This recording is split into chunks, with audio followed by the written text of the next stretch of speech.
उत्तर प्रदेश के मुख्यमंत्री योगी आदित्यनाथ ने एक इंटरव्यू के दौरान एक बड़ा बयान दे दिया है। इस इंटरव्यू के दौरान सीएम योगी से उनके लगातार तीसरी बार गोरखपुर से चुनाव लड़ने से जुड़ा सवाल किया गया, तो उनका जो जवाब सामने आया वो सियासी हलचलों को बढ़ाता हुआ नजर आया। उनके जवाब के बाद अब उत्तर प्रदेश के सियासी पंडितों के बीच बड़ी चर्चाओं का दौर शुरू होता हुआ नजर आ रहा है।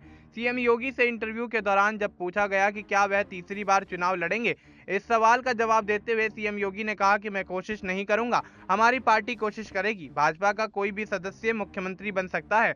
जब उनसे प्रशासन की बीते 8 सालों में सबसे बड़ी उपलब्धि के बारे में पूछा गया, तो उन्होंने कहा कि किसी भी क्षेत्र में आप देख लीजिए, कृषि हो, युवाओं से जुड़ा हो, इंफ्रास्ट्रक्चर हो, इन्वेस्टमेंट हो, लॉ एंड ऑर्डर का हो, टूरिज्म का हो या फिर विरासत और विकास के बीच बेहतर समन्वय का हो, उसका सबसे महत्वपूर्ण उदाहरण देश में उत्तर प्रदेश हो सकता है। मुख्यमंत्री योगी आदित्यनाथ ने इंटरव्यू के दौरान महाकुंभ को मृत्यु कुंभ कहने पर भी विपक्ष को जवाब देते हुए कहा कि ये मृत्युजय महाकुंभ था, न कि मृत्यु कुंभ। उन्होंने कहा कि पश्चिम बंगाल से हर दिन करीब 50,000 से 1 लाख भक्त महाकुंभ में पवित्र डुबकी लगाने आ रहे थे। उन्होंने महाकुंभ को लेकर विपक्ष के नेताओं के बयानों की तीखी टिप्पणी करते हुए आलोचना की। उन्होंने सवालों का जवाब देते हुए कहा कि मेरा ये मानना है कि किसी भी सरकार के लिए सबसे बड़ी उपलब्धि जनता जनार्दन की संतुष्टि होनी चाहिए। पिछले 8 वर्ष में हमारी सरकार ने पीएम नरेंद्र मोदी के प्रेरणादायी नेतृत्व में उत्तर प्रदेश के समग्र विकास के लिए जो भी रूपरेखा तैयार की थी, उसमें जनता जनार्दन का समर्थन प्राप्त हुआ है।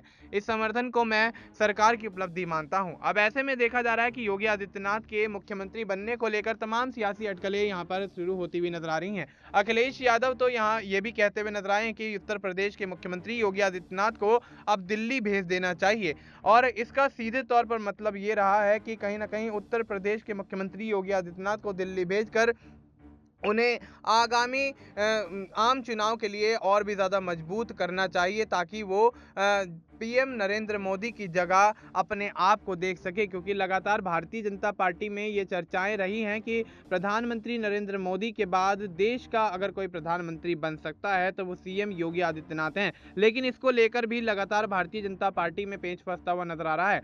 अमित शाह का नाम भी पीएम पद को लेकर सामने आ रहा है। तो क्या आने वाले समय में जो आम चुनाव होंगे उसमें योगी आदित्यनाथ और अमित शाह को लेकर कहीं ना कहीं पीएम चेहरे पर कोई बड़ा यहां पर सियासी घमासान छिड़ता हुआ नजर आ सकता है? क्या भारतीय जनता पार्टी में पीएम पद को लेकर आने वाले समय में अमित शाह और योगी आदित्यनाथ के बीच एक बड़ी फूट पड़ती हुई नजर आएगी? ये एक बड़ा सवाल बनता हुआ नजर आ रहा है। फिलहाल आपको इस मुद्दे पर क्या कुछ लगता है? आप अपनी राय हमें कमेंट करके बता सकते हैं।